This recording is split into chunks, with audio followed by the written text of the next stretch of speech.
नमः शिवाय।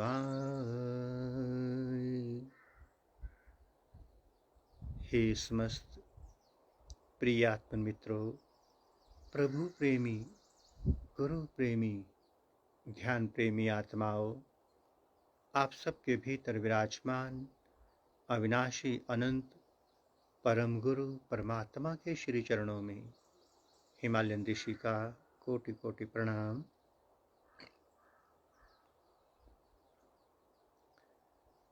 प्यारे साथ को इस अस्तित्व में हमें कोई भी कार्य करना हो, भौतिक हो या आध्यात्मिक, कोई रहस्य जानना हो, कोई भी युक्ति मुक्ति ढूंढनी हो, तो संस्कारों के अनुसार, नियम के अनुसार सबसे पहले हम सभी को अपने अपने गुरुदेव भगवान और इष्ट देव की शरण में जाकर प्रणाम करना चाहिए और उनसे आशीर्वाद प्राप्त करके फिर अपने लक्ष्य की ओर बढ़ना चाहिए। तो आइए प्यारे साथ को, प्यारे मित्रों, हम सभी मिलकर सर्वप्रथम अपने अपने गुरुदेव भगवान और इष्ट देव की शरण में चलें और उन्हें प्रणाम करके आशीर्वाद प्राप्त करें। आइए।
शिवाय।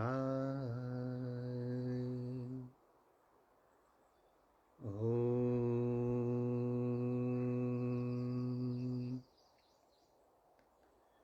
नमः शिवाय। ओम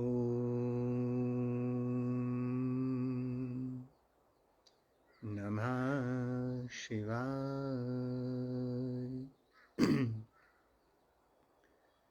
हे समस्त प्रिय आत्मन मित्रों, प्रभु प्रेमी, गुरु प्रेमी, ध्यान प्रेमी आत्माओं, आप सबके भीतर विराजमान अविनाशी अनंत परम गुरु परमात्मा के श्री चरणों में हिमालयन ऋषि का कोटि कोटि प्रणाम।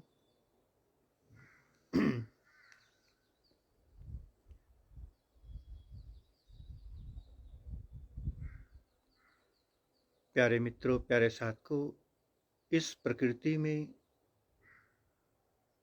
अनंत रहस्य छिपे हैं। न जाने कब से यहाँ साधक ऋषि मुनि साधनाएं तप तपस्या करते आ रहे हैं। जितने भी संतों ने आज तक तपस्या की, जितने भी ऋषियों ने तपस्या की, आप सभी को ये बात सुनकर बड़ी हैरानी होगी, किंतु ये बात जो जानता है वही कह सकता है। लोग कहते हैं कि संत अपने साथ अपनी सारी कमाई, अपनी विद्याएं लेकर चला गया, ऐसा कहते हैं। किंतु ऐसा होता नहीं है प्यारे साधकों, क्योंकि हमारे और प्रकृति के बीच में एक और महाशक्ति परमात्मा विराजमान है। क्योंकि हमारे हर प्रयास का फल परमात्मा देता है। जितने भी ऋषि मुनि हुए, संत महात्मा हुए, गुरुजन हुए, उन्होंने जो जो भी इस धरती पर आकर तप किया, शक्तियाँ अर्जित की, रिद्धियाँ सिद्धियाँ प्राप्त की, विद्याएं प्राप्त की, वो अपने साथ नहीं लेकर गए। वो इसी प्रकृति को सौंप कर चले गए। प्रकृति के गोद में उन्होंने अपनी सारी संपदा सौंपी और चले गए अपनी यात्रा पर, अपनी आगे की यात्रा पर। क्योंकि ये अनंत की यात्रा है, सबको जाना है।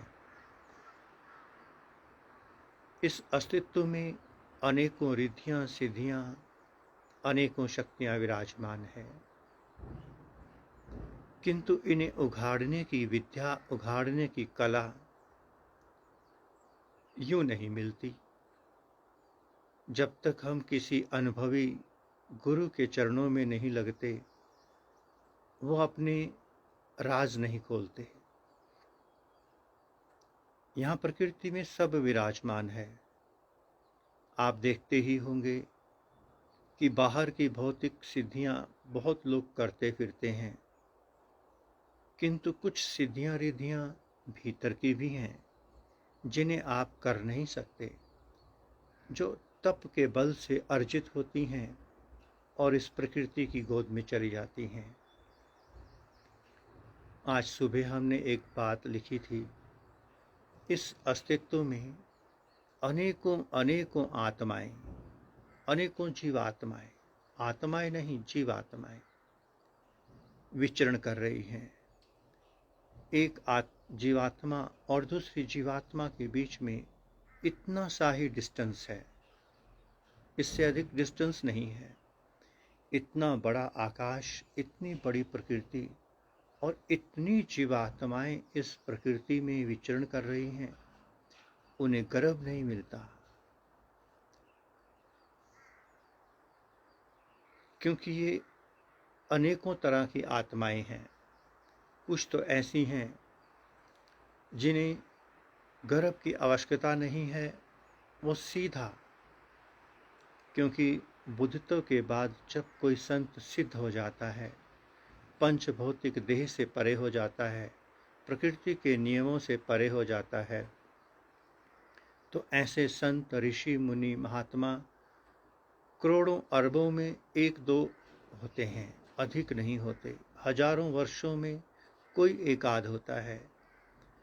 तो ऐसी जीवात्माओं को शरीर चाहिए भी नहीं, और वो बिना शरीर के ही अपने तप तपस्या में लगे रहते हैं। दूसरे,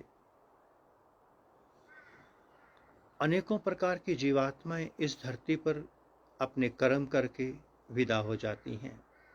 सामान्य जन जन्म लेता है, मृत्यु को उपलब्ध हो जाता है, फिर जन्म लेता है, मृत्यु को उपलब्ध हो जाता है। किंतु उनमें कुछ जीवात्माएं बहुत पुण्य आत्मा होती हैं, और उन पुण्य आत्माओं को बहुत दिव्य गर्भ की आवश्यकता पड़ती है।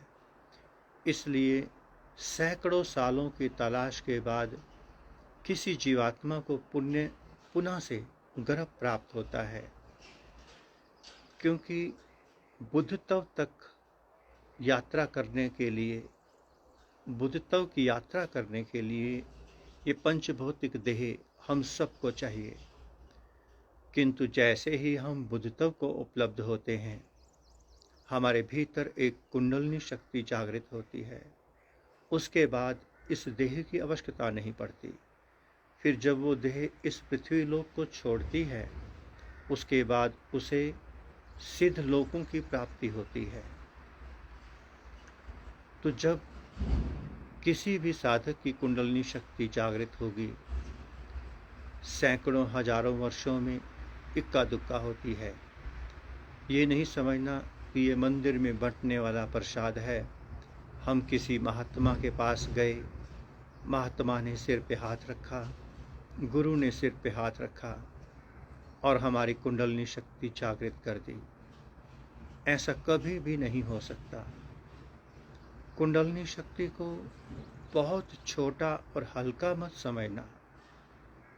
आदि शक्ति है ये महाकुंडलिनी शक्ति, आदि शक्ति, एक ऐसी दिव्य महाशक्ति जिसे आपको अपने शरीर के भीतर धारण करने के लिए, जागृत करने के लिए गंगा से भी निर्मल, पावन, पवित्र अंतःकरण चाहिए। अब हम ये देखें कि हमारा दिन भर का जीवन, इस जन्म की बात करेंगे क्योंकि पूर्व के जन्मों का कर्म और फल इस जन्म में हमारे सामने है। इस जन्म में हम 24 घंटे अगर अपने आप पर एक चक लगा दें, देखना शुरू कर दें अपने आप पर कि हम कहाँ खड़े हैं, हमारी मन, बुद्धि, इंद्रियां कहाँ खड़ी हैं। जब हमारे भीतर काम, क्रोध, लोभ, मोह, अहंकार, ईर्ष्या, द्वेष, घृणा, निंदा, ये 9 पाप भीतर भरे हैं, तन में भी, मन में भी। कुछ कर्म हम तन से करते हैं, कुछ कर्म हम मन से करते हैं, तन से उसे प्रैक्टिकल में नहीं उतारते। तो हमारा तन और मन न जाने कितने विकारों से ग्रसित है।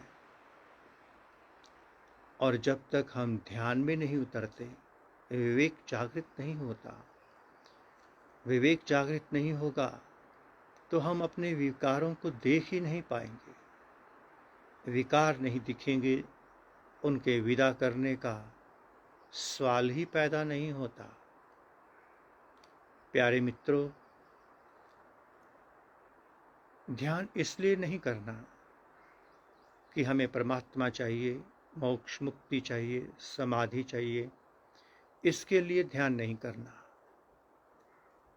थोड़ी देर के लिए शांत बैठकर किसी पार्क में, अपने ऑफिस के कमरे में, अपने घर में अकेले बैठकर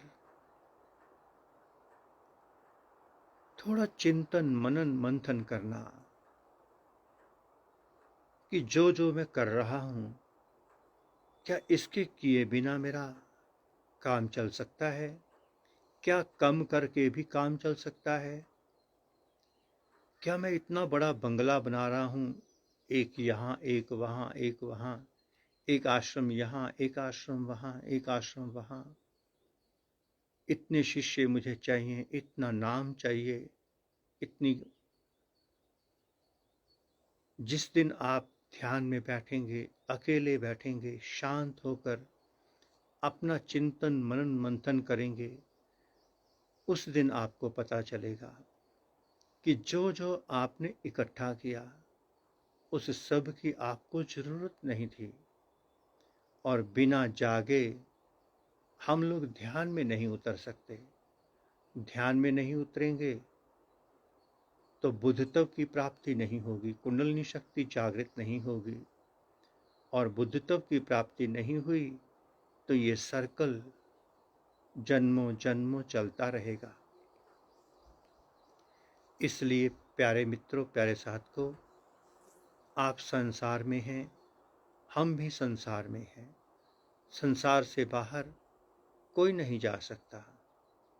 आप भी कर्म करते हैं, हम भी कर्म करते हैं।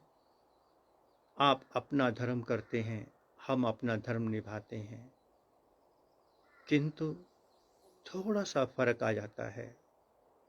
जिन जिन हम ऋषियों मुनियों की, महात्माओं की बातें करते हैं, बातें हम बुद्ध की करते हैं, महावीर की करते हैं, मीरा की करते हैं, शबरी की करते हैं, ऐसे ऋषियों की बातें करते हैं, किंतु जब उन्हें अपने ऊपर उतारना हो तो हम कहते हैं जब परमात्मा कण कण में है तो मेरे घर में भी है, जब मेरे घर में है तो मैं जंगल में क्यों जाऊं, फिर मुझे भटकने की, भागने की, एकांत में पहाड़ों में जाने की क्या आवश्यकता है।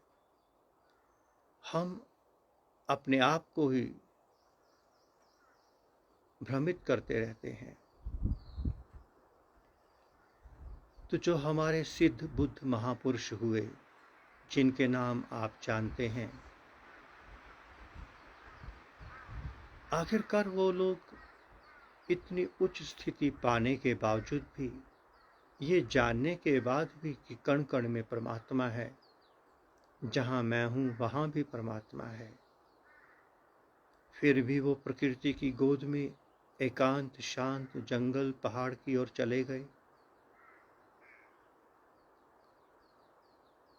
तो कोई विशेष कारण अवश्य रहा होगा।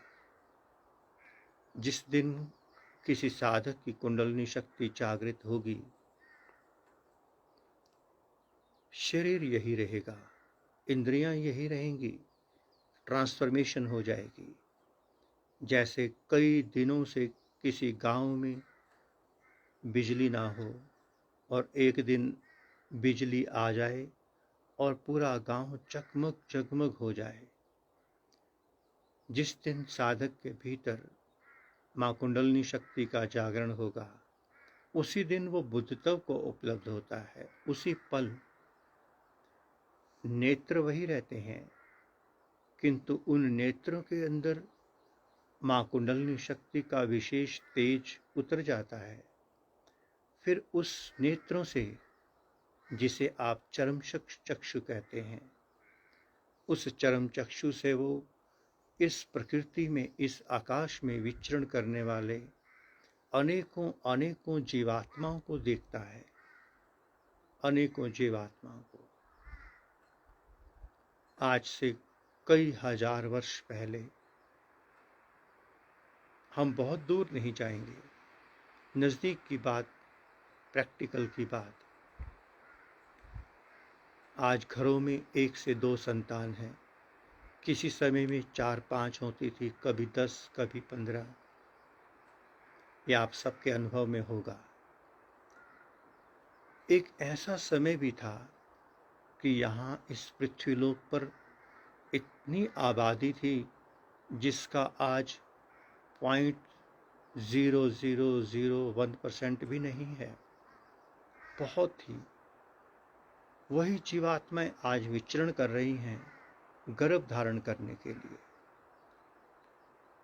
जब तक उन्हें शरीर मिला था, होश नहीं था, जागृति नहीं थी, भजन बंदगी की ओर चेतना नहीं थी।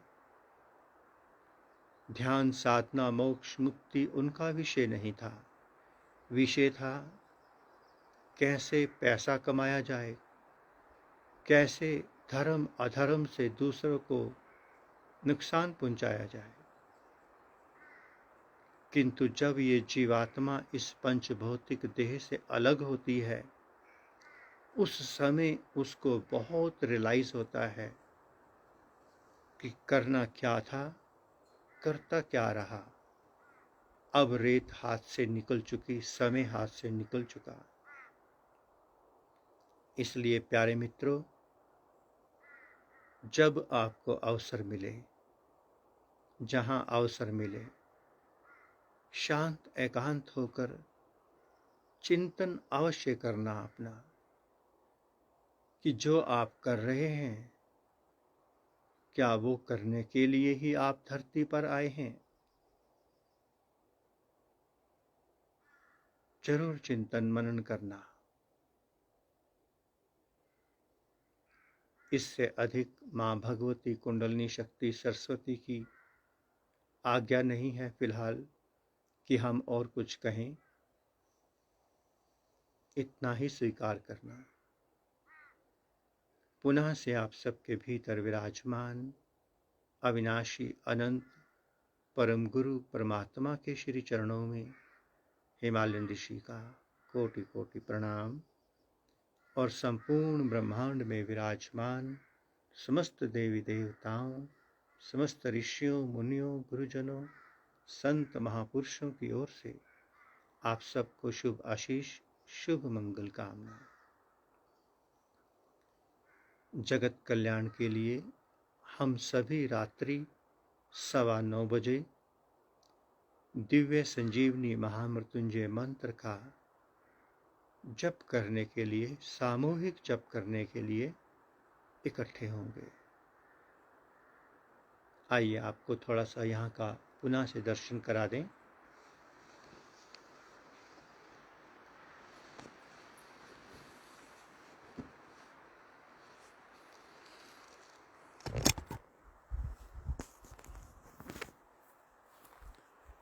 ओम नमः शिवाय,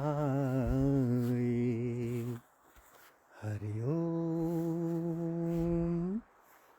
नमः शिवाय,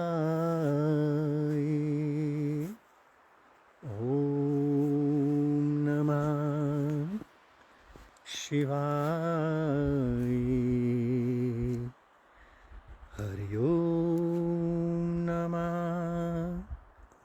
शिवाय,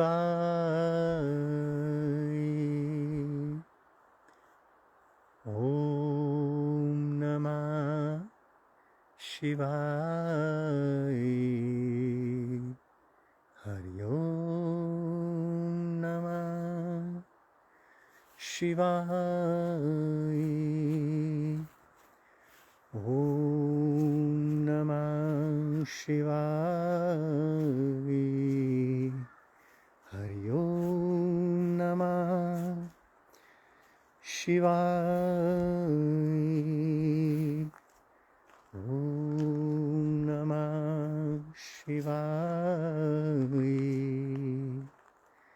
हरि ओम नमः शिवाय। ओम नमः शिवाय प्यारे साथ को, ओम नमः शिवाय।